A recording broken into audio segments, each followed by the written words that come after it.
palabra en la niebla. Conversaciones sobre cultura literaria.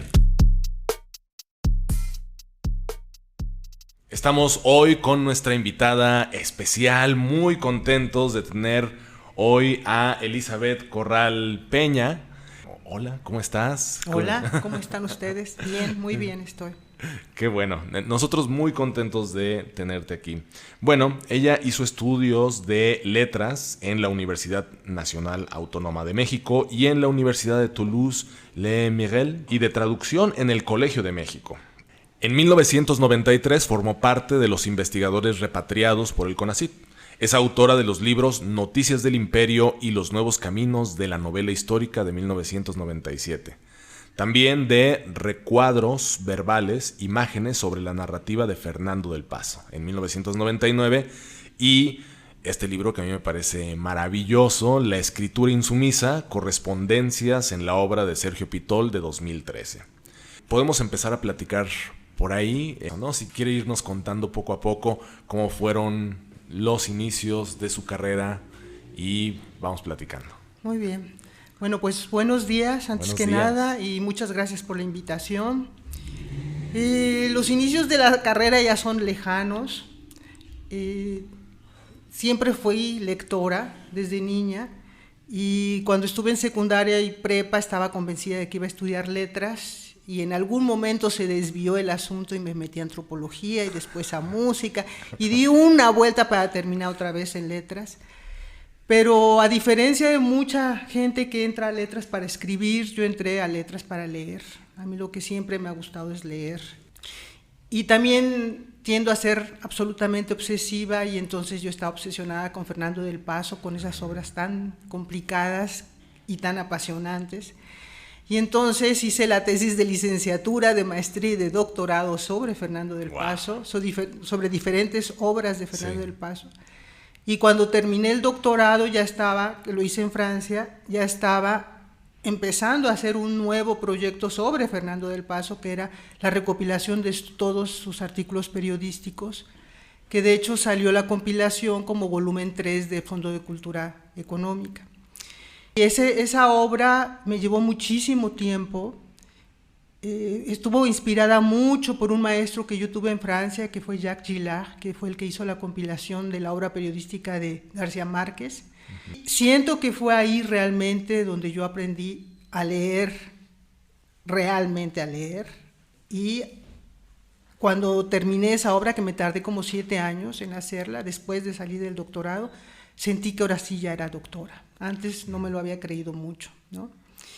Después de eso, a la par hacía trabajos de otros escritores, sobre todo mexicanos, porque esa era la línea del Instituto de Investigaciones Filológicas, que es donde yo estaba, en la UNAM, y hacía trabajos por cuestiones como aniversarios o algún congreso, y entonces hice bastantes artículos así, pero me dediqué sobre todo a Del Paso y después una segunda etapa a Sergio Pitol, ¿no? Maravilloso. Sí. Y, por ejemplo, Fernando del Paso, sí. ¿Nos podría platicar a grandes rasgos de dónde vienen esas inquietudes? Yo considero que Del Paso fue mi segunda universidad.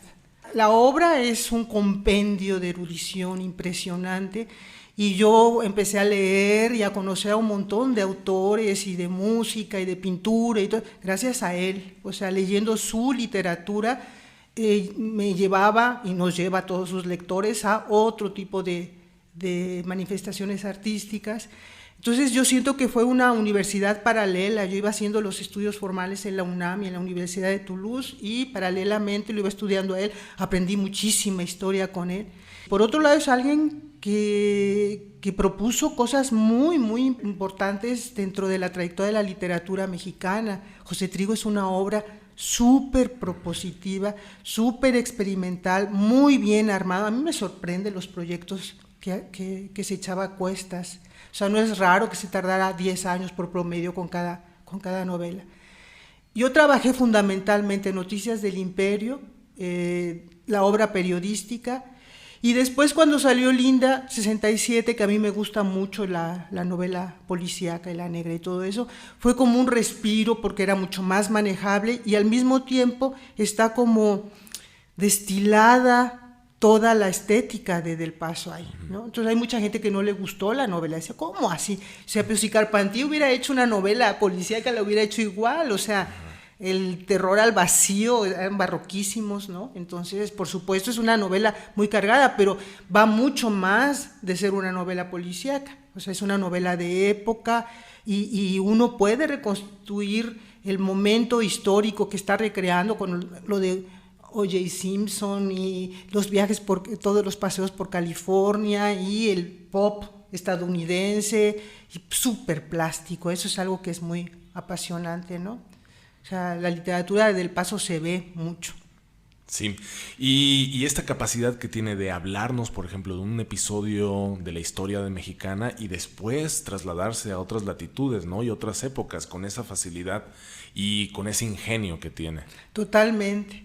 Y Pitol decía algo de él que me gustaba mucho, que decía que tenía una enorme imaginación verbal, ¿no? Es una gran libertad para estar inventando cosas, y es una prosa que cuando uno la lee en voz alta se escucha muy bien, es muy sonora, ¿no?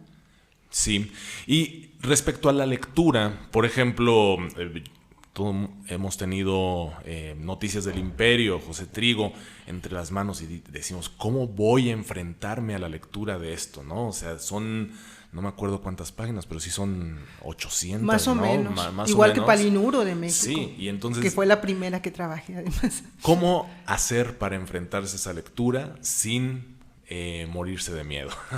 Pues uno teme la locura por momentos, pero esas obras, él es un buen representante de su época, ¿no? De la literatura que buscaba la totalidad, buscar así como hacer microcosmos. Entonces por eso son tan enormes esas novelas, y con tantas perspectivas y contenidos tan diversos y de tantas áreas de conocimiento, etcétera. Pero cuando uno opta por trabajar eso, va a ser un seguimiento, entonces agarras un hilo y dejas fuera un montón de otros hilos, pero si no, no podrías, ¿no? Entonces, pues en la época de Palinuro de México a mí me interesaba ya lo del carnaval. Uh-huh. En la época de Noticias del Imperio me interesaba mucho la relación entre literatura e historia. En la época de Linda 67 me interesaba mucho una obra chiquita, mucho más manejable, y además en donde se veía realmente cuál era la poética de él, de una manera más fácil de expresar y de explicar, ¿no? Y la obra periodística, porque sentía que era también como su laboratorio. Yo entendí muchas de las decisiones de novelas como Palinuro de México a partir de sus lo que estaba tratando en sus artículos periodísticos, ¿no? Las preocupaciones que tenía, y después eso lo recreaba de alguna manera como un capítulo de la novela. Claro. Fue muy interesante el paralelismo entre periodismo y literatura, ¿no? Y esta obra que le tomó 7 años en terminar, que es la compilación de la obra periodística, ¿cuál fue su proceso de investigación? O sea, ¿cómo hizo a grandes rasgos? Terminé la tesis en Francia y tuve que esperar unas semanas o un mes, una cosa así, en lo que leían todo lo demás antes de regresar. Uh-huh. Y uno queda encarrerado, o sea, uno dice, claro, ya voy a quedar, ya que me voy a liberar de la tesis, pero no es cierto, no. O sea, ¿y ahora qué hago con la vida, no? Y entonces empecé a buscar materiales periodísticos allá, uh-huh, yo ya le había comentado a él que tenía interés de hacer la compilación de su obra periodística, y él se había mostrado de acuerdo totalmente. Uh-huh. Entonces empecé a buscar ahí, pero era poco el material, aunque yo estaba en un centro donde estudiaban mucho a la cultura de América Latina y en particular de México, y había revistas y periódicos y todo eso. Más bien fue regresando ya, cuando me reincorporé a la UNAM, empecé a ir a la hemeroteca, que es otro placer. Eso ya no existe mucho ahora, ¿no? Agarrar así como... Todo es digital. Todo es digital. Allá hacía ir a agarrar los periódicos, los encuadernados, y hacía uno así, salía un montón de polvo, ¿no? Y empiezas a ver además periódicos viejos y los anuncios viejos que me recordaban mi infancia y mi juventud y cosas, o sea, fue muy apasionante.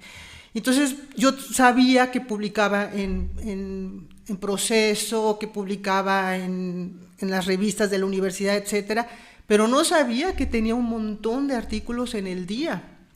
Entonces yo ya iba muy adelantada en el trabajo, yo pensaba que ya estaba por terminar, cuando él me dijo, no, fíjate, ahí está lo del día, y el día es un porcentaje grandísimo de los artículos de un volumen del fondo que es como de 800, más de 1000 páginas. Claro. O sea, era muy prolijo para escribir. Sí, y de ahí viene esta cantidad de tiempo que hay que invertir para realizar estas investigaciones, leer todo el material, descartar, volver a leerlo. Pues descarté muy poco, es que, o sea, no, yo no tenía ayudantes ni nada, yo capturaba los textos, cotejaba los textos para ver si no me había saltado algo, y después los limpiaba, o sea, la investigación fue larga, pero también el proceso estrictamente práctico. Claro. O sea, no había escáner, yo iba a la hemeroteca y sacaba fotocopias de lo que podía llegar a la casa a capturar. O sea, ni siquiera se usaba tanto la computadora, ¿no? Sí. Y ahora una pregunta que se nos hace en múltiples ocasiones: ¿por qué hacer esto? ¿Por qué emprender este tipo de trabajos de características monumentales que tardan tanto tiempo? ¿Cuál es el valor? ¿Para qué se hacen? Pues yo creo que la primera respuesta, en todo caso desde mí, es por placer. O sea, a mí me gustaba ir a la hemeroteca, a mí me gustaba leer periódicos y revistas viejas, a mí me gustaba leer lo de él. Y ahí cuando uno se obsesiona de alguna manera, y yo estaba obsesionada y sigo obsesionada con la literatura, es cómo sucede ese proceso casi mágico de que un medio como el lenguaje que lo ocupamos todos los días se convierte en arte. O sea, la pintura es otra cosa, no todo el día estamos pintando, no pintamos muchos, ¿no? O sea, entonces es un medio muy específico, pero la literatura sale de un medio que estamos manoseando todos los días, nos interese o no la literatura, nos interese o no el lenguaje como para reflexionar con él, y sin embargo ese mismo medio se transforma en arte. O sea, para mí eso es como alquimia, ¿no? Es algo. Y al mismo tiempo la buena literatura deja de ser importante el lenguaje porque se convierte en vida.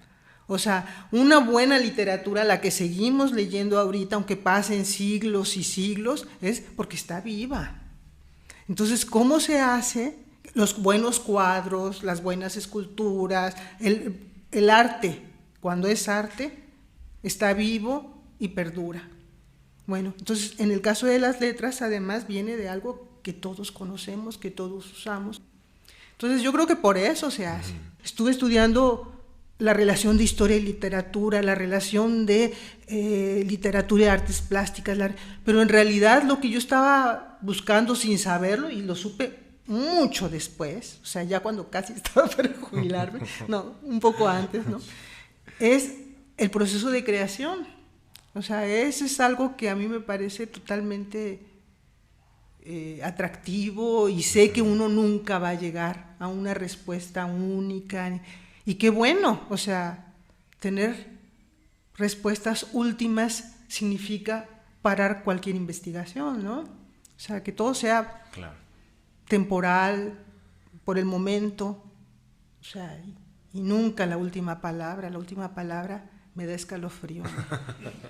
Sí. Bueno, vamos a seguir platicando de estas cosas. Me llamó mucho la atención que mencionara el carnaval y en relación a Del Paso, y también con Sergio Pitol, ¿no? Totalmente. Entonces, en este segundo módulo, ¿qué le parece si hablamos un poco de Sergio Pitol, la relación con el carnaval? Por supuesto. Pero antes vamos al primer rollito cultural a cargo de Shanique Sánchez.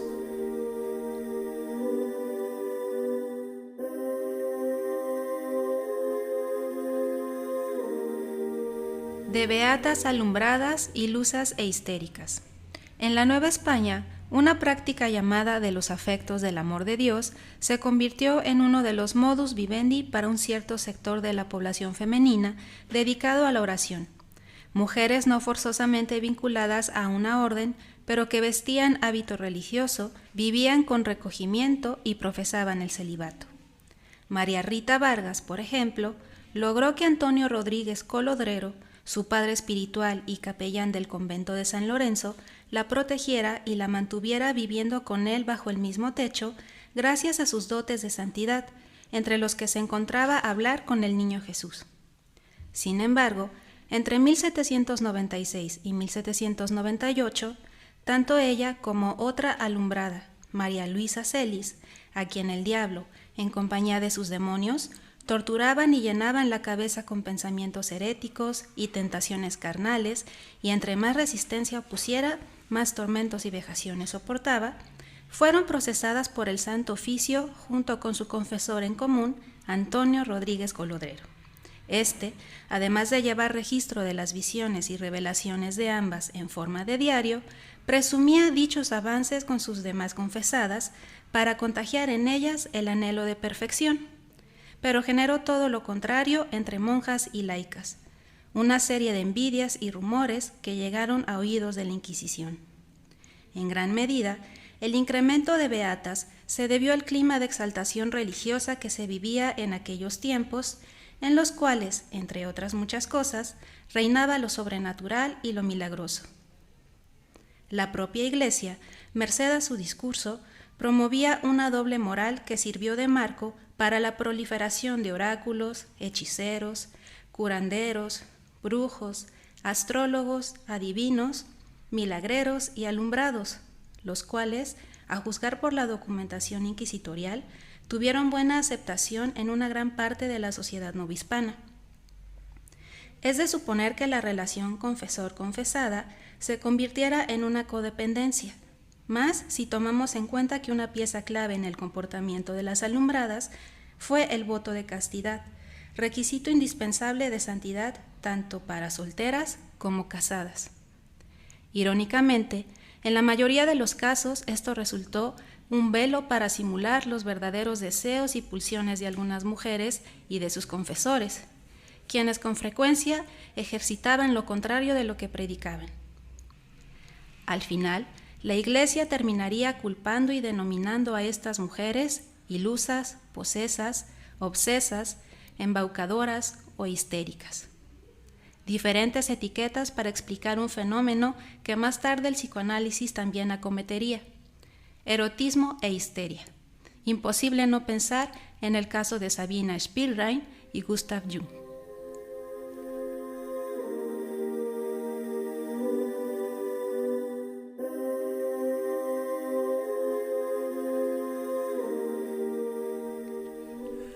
Regresamos a La Palabra en la Niebla, conversaciones sobre cultura literaria.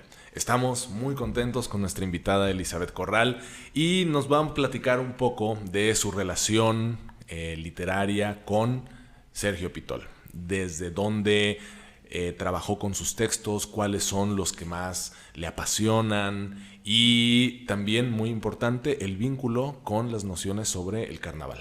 Muy bien.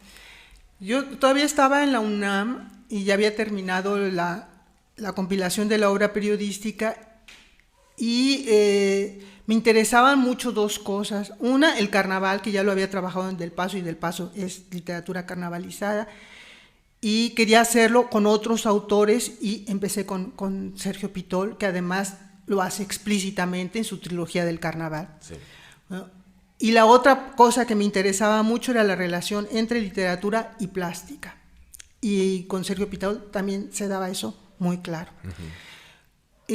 Yo tenía ciertas intuiciones. A mí Bakhtin me gustaba mucho. O sea, el Bakhtin de la cultura popular era un libro que había leído y releído, y además de los que entendía, porque había otros de Bakhtin que no entendí sino hasta después, ¿no? Sí. O sea, porque me daba cuenta que cuando, o sea, a partir de la literatura, en el momento en que ponía un ejemplo, yo decía, ya sé lo que quiere decir acá, ¿no? Uh-huh. Cuando si no es demasiado abstracto. Y estoy hablando de una parte de Bakhtin porque es otro hombre muy, muy amplia su obra, su pensamiento y todo.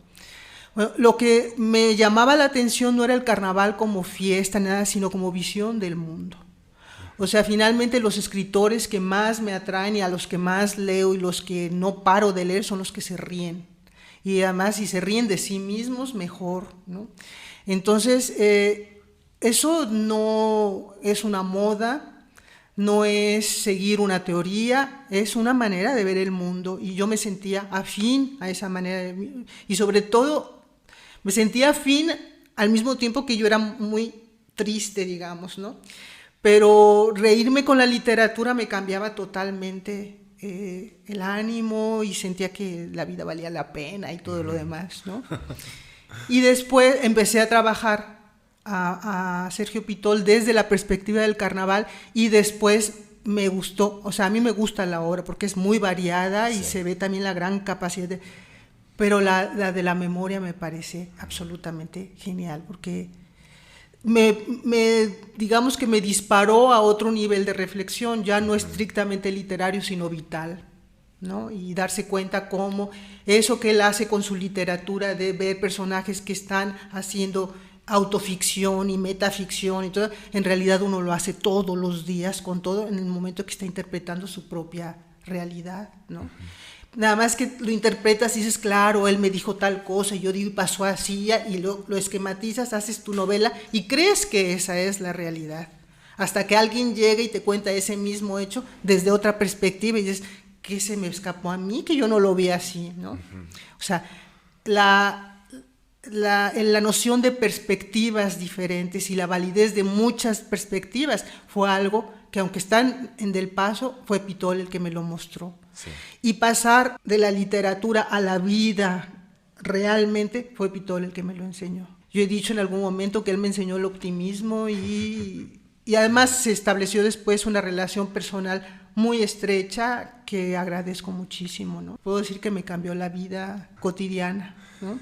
Sí, bueno, yo hice mi tesis de maestría sobre Domar a la Divina Garza de Sergio Pitol y recuerdo mucho ese vínculo entre memoria, literatura y estos juegos metaficcionales que él armaba cuando escribe los diarios para hacer prólogo de las ediciones del Fondo de Cultura de su obra completa, donde platica cómo escribió sus novelas, ¿no? Sí.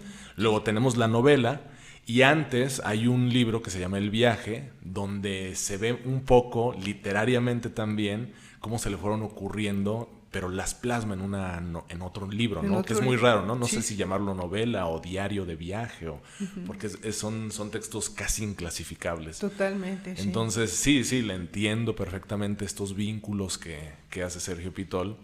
Y sí, a mí también me cambió la vida definitivamente esa lectura y siempre regresar a esos textos, a los cuentos, a los diarios.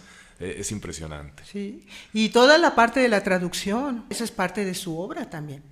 Y parte importante, o sea, no es lo mismo que te paguen para hacer una traducción y tú digas, dale, pues la hago, a hacer las traducciones de obras que él quería traducir, que sentía afinidad con el escritor, que aprendió con esas traducciones.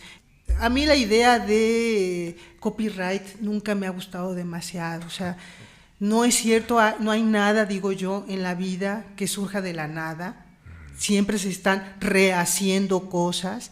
Parte del encanto es cómo se mezclan, cómo se yuxtaponen cosas diferentes, cómo se hacen las correspondencias, ahí está la originalidad, pero nada surge de nada, o sea, hay milenios de cultura y cultura que estamos rehaciendo, ¿no? Sí. Entonces la idea de creación conjunta en una traducción cuando el traductor es un escritor me parece totalmente válida, ¿no? Sí.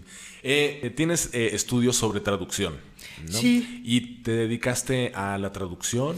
¿Cómo fue también ese paso? Estudié traducción en el Colegio de México cuando todavía no era maestría, sino era un programa, se llamaba el PFT. Hice los ejercicios de traducción para conseguir el papel final, digamos, que traduje a Tournier, 2 cuentos de Tournier. Después traduje en colaboración con 2 amigas de la UNAM un libro de filosofía y después he hecho traducciones en algún momento alimentarias, o sea, cosas sobre ciencias y cosas así, pero en realidad no me desarrollé como traductora. Sin embargo, lo que estudié ahí me sirvió mucho también para la literatura, igual que cuando estuve en música, no podía estar en un lugar más equivocado. Me encanta la música, ahora ya no escucho, pero bueno, escuchaba mucho, pero no servía para hacer música, y sin embargo estuve ahí 4 años, 5 años.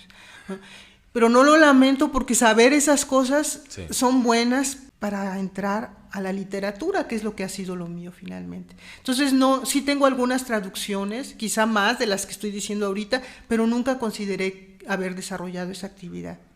Muy rápido, terminando el PFT, me fui a Francia a hacer el posgrado, y entonces ya me dediqué a estudiar literatura sin tener que trabajar. Y en este camino de que lo estamos como visualizando, que empezó en la UNAM, luego en Francia, luego en el Colegio de México. El colegio fue intermedio. Sí, fue al mismo tiempo que la licenciatura. Muy bien. Y después ya sigue la Universidad Veracruzana. Sí, por azares del destino. O sea, yo ya estaba como investigadora de filológicas. Y entonces en un sabático, primero conseguí una comisión y vine a la UB como comisión, y después un sabático. Entonces dije 1 o 2 años y me regreso. Y en el Inter salió una plaza acá, que me metió en problemas enormes, porque yo no sabía si renunciar a 14 años de la UNAM. Pero por otro lado, quedarme estaba bien, y yo trabajaba a Pitol, y Pitol estaba acá. Sí. Entonces cuando fui a hacer la tesis a Francia, Del Paso estaba en Francia. O sea, yo ando persiguiendo a los escritores que trabajan. Y entonces pues decidí quedarme, y ya me quedé. Sí. Y a empezar de cero en la antigüedad. Claro. Hay una pregunta que me surge a partir de esta relación con los escritores, que normalmente hay como cierto prejuicio sobre trabajar con autores vivos, que se escucha mucho esta idea de la distancia crítica que se tiene que tener, y que es mejor hasta cierto punto trabajar a nivel académico con autores ya muertos. ¿Qué opina al respecto? Sobre todo porque es un ejemplo muy bueno, válido, de que trabajar con autores vivos también es fructífero.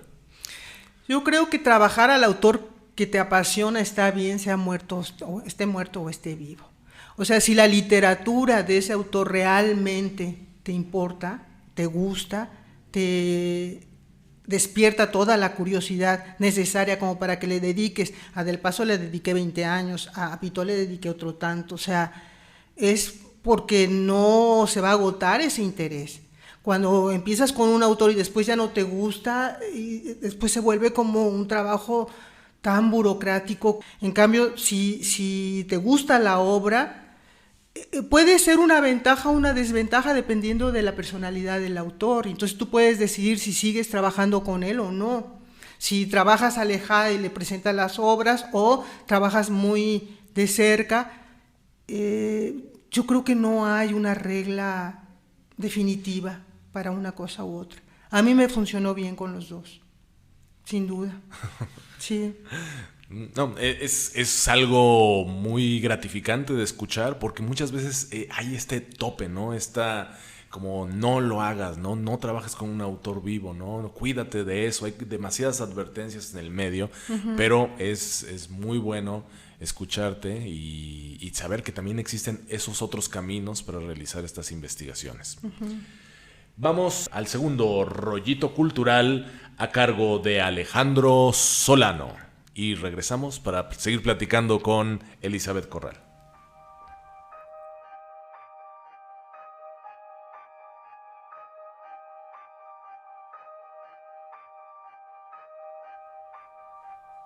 Muchos de los personajes que actualmente vemos en la literatura, el cine o las series no se hubiesen podido desarrollar sin el valioso aporte de la historia clásica de Dr. Jekyll y Mr. Hyde, escrito a finales del siglo XIX por Robert Louis Stevenson. Cuando hablamos de cultura popular y su relación con esta novela, la primera imagen que se nos puede venir a la cabeza es el desdoblamiento entre el Dr. Bruce Banner y Hulk, quienes representan polos opuestos que habitan un solo cuerpo. Sin embargo, a mí me parece más interesante la lucha interna que vive un personaje como Dos Caras, el clásico villano de Batman. Frank Miller, uno de los máximos escritores de cómics de todos los tiempos, toma esta lucha interna y la radicaliza en su texto El regreso del Caballero de la Noche de 1986. A grandes rasgos, Harvey Dent, después de pasar por un largo proceso terapéutico, se somete a una cirugía plástica para eliminar su mitad deforme, su ser monstruoso, lo cual, en el imaginario social, también mataría de algún modo su parte malvada. Sin embargo, la uniformidad del rostro le genera un sentido de unidad ética, pero a la inversa, es decir, Harvey Dent es completamente absorbido por dos caras. El monstruo que vive en su interior termina por consumir al hombre, a pesar de la terapia y de la reconstrucción facial. Incluso, Dos Caras le dice a Batman en un desolador discurso: «Le seguí la corriente tanto como pude. Mientras tú y tus doctores se divertían, consiguieron que todos sonrieran y miraran hacia abajo cuando pasaba, fingiendo que me veía normal. Basta ya, solo mírame y ríete.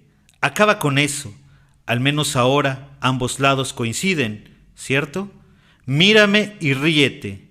¿A quién engañamos? Ellos no pudieron arreglarme. Nada puede cambiar lo que soy». Exactamente 100 años antes de que se publicara El regreso del Caballero de la Noche, en 1886, aparecía El extraño caso del Dr. Jekyll y el Sr. Hyde. A finales del siglo XIX, en Inglaterra, se vive la época victoriana.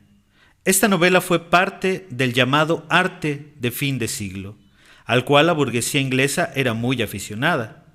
Los personajes como el Sr. Hyde, retratado en un humanoide monstruoso, son más bien manifestaciones arquetípicas del mal o de la falta de moral, mientras que Jekyll, por otro lado, busca restablecer los valores de la sociedad burguesa y cristiana a la que se debe. La mentalidad victoriana consideraba al monstruo como un ser demoníaco, es decir, contrario a la ideología cristiana conservadora, lo cual implicaba que no se rigiera por las leyes morales de la época.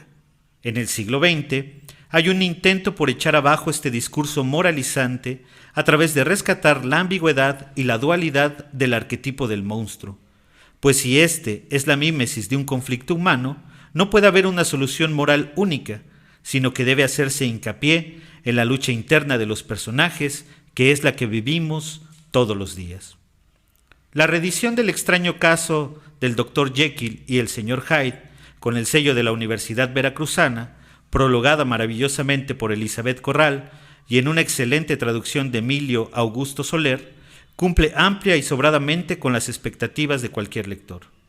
Las nuevas generaciones deberían leer estos clásicos, no para que necesariamente aprendan una lección moral, ni para leccionar sobre el bien o el mal, no es catecismo, sino para que se observen a sí mismos, para que cuestionen su propia naturaleza humana, lo que les han enseñado, su propio actuar, su propio modo de ver la vida y el mundo que los rodea, para que no los consuma el monstruo que todos llevamos dentro.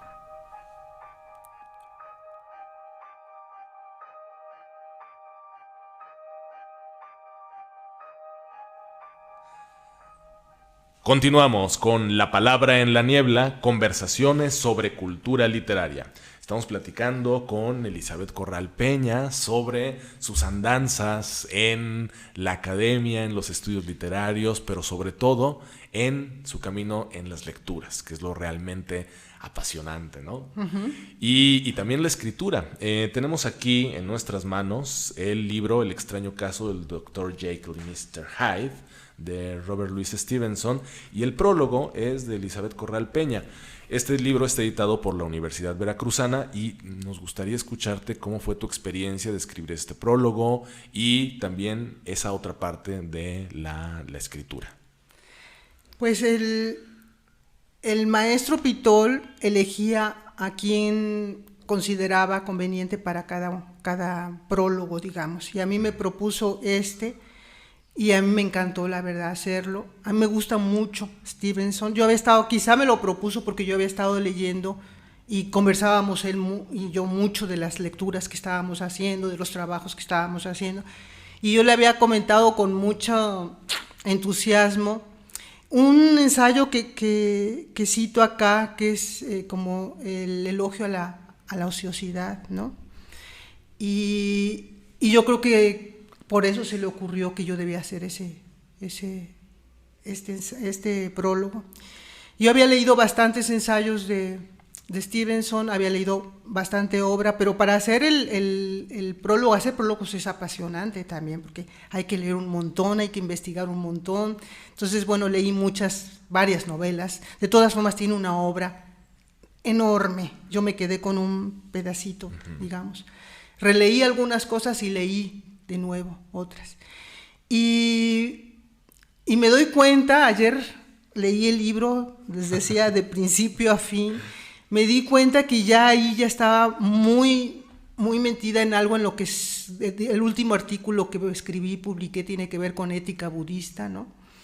Y creo que ahí ya se empezaba a ver mis intereses, ¿no? O sea, cuando hago la relación entre esta novela y algo que aquí digo cuento, pero en realidad es una novela corta que se llama El diablo de la botella, ¿no? O sea, la misma historia, pero dos perspectivas, un personaje totalmente oscuro que se deja llevar por la codicia y por la ambición, y los otros dos que se dejan llevar un poco por el gusto primero, pero después logran deshacerse porque lo que prima es el amor entre ellos, etcétera, ¿no?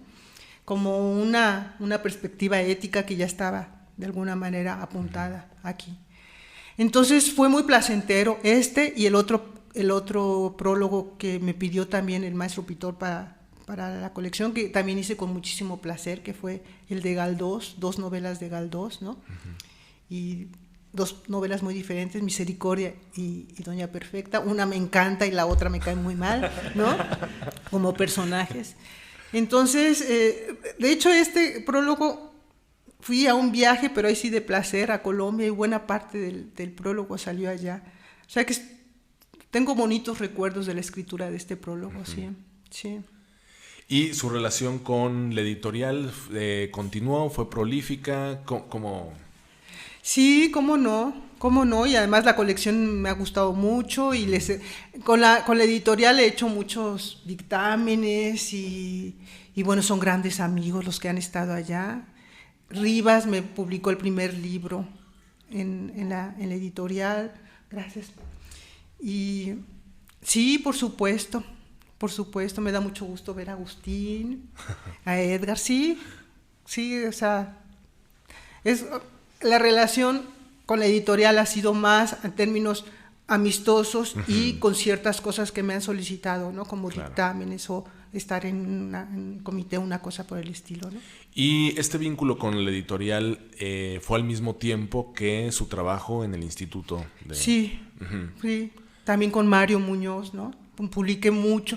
Yo soy de escritura breve, o sea, estudié escritores amplios, pero yo soy de escritura breve. Y entonces a mí, por ejemplo, el formato de revistas como La Palabra del Hombre me venía perfecto. Como académica eso no tiene mucho valor. Y bueno, para mí tiene más valor lo que se escribe que cómo se escribe y para qué se escribe y cuál es el medio. Entonces, no estoy diciendo que está mal, o sea, cada ámbito tiene sus reglas y todo lo demás, simplemente yo ahí no me acomodaba muy bien, ¿no? Entonces, sí, con la editorial he tenido más relación incluso de la que percibo, porque como han sido amigos, fundamentalmente, uno no siente que está trabajando aunque esté trabajando. Claro. ¿Sí? Y además de trabajar con la literatura de Sergio Pitol aquí en el instituto, ¿qué otros trabajos incursionó? Bueno, con otros escritores he trabajado bastante a Serna. Serna es alguien que me ha interesado mucho. Monterroso me ha gustado mucho y he escrito algunas cosas. Pero, ¿sabes? Yo tengo un mal, y es que escribo algo o hago algo y lo olvido. Después cuando lo digo, sí, yo escribí sobre eso, ni me acordaba, ¿no? Sí, o sea, entonces no te podría decir, ¿no? Quizá una parte que fue importante, aunque siento, y lo voy a decir sinceramente, que fue el corte de mi escritura de alguna manera, es cuando fui coordinadora de los posgrados acá. Claro. Entonces, ahí entré a gestión y fue una tarea que fue importante. Para mí fue interesante aprender, pero ahí corté muchísimo mi ritmo de escritura porque no soy tan hábil para los trámites y soy muy preocupona, y entonces le dedicaba todo el día a hacer eso. Incluso dejé de dar clases, o sea, hay gente que es capaz de hacer varias cosas a la vez. Yo no soy multitarea, yo soy una tarea, y entonces me dediqué muy a fondo Y cuando salí, se terminó mi periodo, me costó un poco de trabajo volver a agarrar ritmo, ¿no? Sí. Pasa muy similar que cuando terminas un trabajo como la tesis que nos comentaba o cuando reunió toda la obra periodística, que se encarrera, ¿no? O sea, Exacto. hay un ritmo de trabajo, uno se encarrera, Sí. y también cuando el ritmo de trabajo es más burocrático, es más de oficina. Es gestión, ¿no? Es gestión y no, o sea, en ese momento yo lo acepté porque de veras no me gustaba para nada. Ahorita ya fuera y en lo que yo estoy ahorita siento que no estuvo mal porque es un servicio. Claro. O sea, yo sé que estuve muy dedicada a los estudiantes y a mí me da gusto, yo quiero mucho a los estudiantes, yo me llevo bien con los estudiantes en general, ¿no? Y digo, pues fue quiebre fuerte para una carrera que de todas formas hubiera dejado porque me jubilé tan pronto como llegué a la edad, para jubilarme por vejez. Y me decía la persona, ay maestro, no, sí, estoy muy contenta de poder decir eso porque me va a permitir salirme ya, ¿no? O sea... Esta es una etapa que no hemos podido platicar con otros invitados, pero que me parece muy valiosa. ¿Qué sigue después del trabajo académico, después de dedicar tantos años a un instituto? ¿Qué sigue después de la jubilación? ¿Cómo te sientes? ¿Qué es lo que haces ahora? ¿La literatura sigue siendo parte de tu vida? Pues ¿Cómo yo funciona? siento que hasta me tardé mucho y me debía haber jubilado más joven porque es mi estado ideal. Pero soy como, la verdad es que, no en la escritura, por supuesto, pero tengo la ideología de Stevenson. O sea, a mí me gusta la ociosidad porque la ociosidad que responde a una curiosidad. Hago mucho budismo, yo estoy metidísima en el budismo, lo que estudio, y hago cursos y retiros y exámenes y de todo de budismo. Y el budismo por el que entré fue el Zen. Y hay un libro de un maestro Zen, el fundador del Centro Zen de San Francisco, que es del primer budismo Zen que llegó a Estados Unidos, que se llama Mente Zen, Mente de Principiante. Y este título yo me pongo el saco totalmente. O sea, agradezco mucho los años como académica en la UNAM y después en la UB, pero yo no tengo cabeza de especialista. O sea, a mí me gusta la idea de ser principiante en todo. O sea, cuando me preguntaban cuál es tu especialidad, ¿cuál es mi especialidad? Pues vivir, espero que aprenda a vivir más que cualquier otra cosa, ¿no?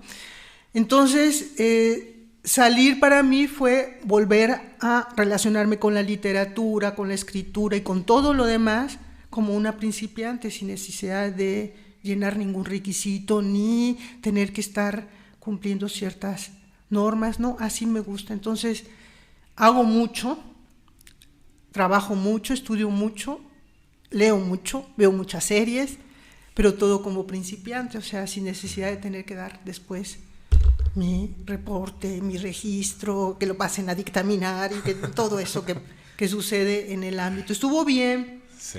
pero estoy contenta, una última etapa de mi vida en que espero manejarla un poco más libremente y más a mi aire, ¿no? Eso es lo que me gusta.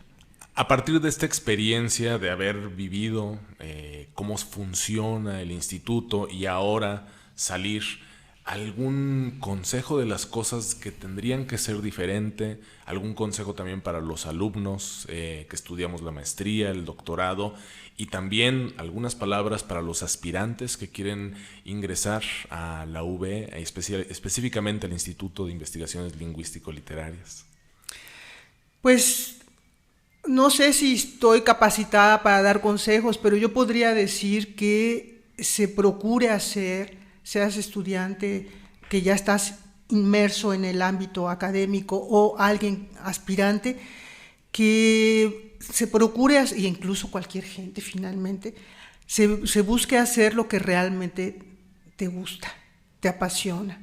No lo que está de moda, ni lo que se espera de ti, ni... Hay que cumplir, yo lo he dicho varias veces en esta entrevista, me gusta mucho estudiar, ¿no? Entonces no quiero decir ser ligera, o sea, hay que ser serio, hay que ser disciplinado, hay que ser riguroso, no hay que decir cosas a la ligera, etcétera, pero hay que escoger bien lo que estás haciendo, porque si te vas a pasar 3 años haciendo una tesis de maestría, 3 o 4 años haciendo una tesis de doctorado, ¿para qué te metes en un infierno que no te gusta? Lo más probable es que lo termines abandonando o que lo termines, pero y después de eso no quiero saber nada del asunto. O sea, el maestro Pitol hablaba mucho de algo que es obvio y todos los que estamos en literatura y todos los que estudiamos lo sabemos, y es hay que releer. Y hay que releer un montón de veces y descubre uno una cosa y otra cosa, incluso descubres cómo leíste mal la siguiente vez y te habías confundido en tal cosa, etc. Hay que releer. Si tienes que releer mucho, mejor algo que sea algo que te guste y no algo que digas otra vez esta pesadilla, ¿no? Este catarro, o sea, ¿como para qué? Entonces, mi consejo es ese. Ahora, decir que se puede cambiar, el mundo está así, es difícil decidir el instituto que se vaya a contracorriente, pues no, porque entonces se ahoga, o sea, no se puede. Las cosas son así y así se tienen que hacer, ¿no? Y quizá uno a título personal buscar su cotito de libertad, y yo creo que el cotito de libertad está en elegir lo que vas a trabajar y lo que vas a estudiar y la perspectiva desde la que vas a hacerlo, ¿no? Ese sería... Es mi opinión, ni siquiera es consejo, es simplemente una opinión, ¿no? Sí. No, y pienso que está muy autorizada de decirlo por la experiencia que tiene y por el legado también que nos ha dejado con sus... No, sí, lo digo en serio desde el conocimiento, ¿no? De haber leído sus libros, específicamente el de Pitol, ¿no? Porque estás trabajando Pitol. Sí, en la maestría. Hice la tesis, pero eso... Me parece que es muy importante tener esta experiencia y poder decir algo a partir de eso, ¿no? Y por eso considero que sí es muy valiosa su perspectiva. Pues muchas gracias. Lo que sí puedo decir con total sinceridad, con eso empecé, con eso termino, no he dicho mentira. O sea, no me gusta ya a estas alturas de la vida. Sería muy incongruente con lo que estoy haciendo ahora y lo que les decía un poco al principio, ¿no? Cuando uno está adentro y estás bien activo y tienes que estar activo, es como estar en un partido de fútbol, ¿no? Y si estás en la cancha, no te puedes quedar a ver qué estás, no, tienes que estar jugando con los demás, ir atrás de la pelota y todo lo demás. En algún momento yo ya adentro sentí que me senté en la banca y los veía y ayudaba en lo que se podía, pero yo ya estaba en la banca y yo ya no quería. Cuando me jubilé sentí que me salí del estadio. Y lo que pasa cuando uno se sale del estadio es que se da cuenta de que hay estadios de muchos otros deportes y yo ahorita estoy en otro estadio, simplemente, ¿no? Entonces, y en el estadio en el que estoy es absurdo ser incongruente o decir mentiras o fingir nada. Entonces, yo puedo decir, esto ha sido una pasión, me voy a morir con la pasión, me encanta que me cuenten historias y soy capaz de empezar a ver una serie a las 3 de la tarde, terminar a las 3 de la mañana porque no puedo parar, quiero saber cómo va la historia, ¿no? Y entonces eso hace, creo yo, la pasión, es como un salvavidas que te permite estar a flote incluso en los periodos más difíciles del mundo laboral o del mundo de la vida estrictamente, ¿no? Maravilloso. No, ha sido un placer platicar hoy contigo. Muchísimas gracias por tu tiempo. De verdad, ha sido una gran entrevista. Personalmente la valoro muchísimo. Muchísimas pues gracias. Pues muchísimas gracias y yo estoy muy contenta también. A mí me encanta conversar de literatura y por eso me daba tanto gusto dar clases y todo. Entonces les agradezco la invitación y mucho éxito con el proyecto. Muchísimas gracias. Hasta luego. Esto fue La Palabra en la Niebla, conversaciones sobre cultura literaria. Hasta la próxima. La Palabra en la Niebla, conversaciones sobre cultura literaria, es una producción del Instituto de Investigaciones Lingüístico-Literarias de la Universidad Veracruzana. Locutor, Alejandro García. Rollitos culturales, Edgar Rodríguez, Alejandro Solano, Raúl Osorio, Shanik Sánchez, Alfredo Loera y Kenia Cervantes. Controles y apoyo técnico, Manuel Escobar. Enlace y divulgación, Soledad Colorado. Edición, Naomi Tanamachi. Producción y dirección, Alejandro Solano.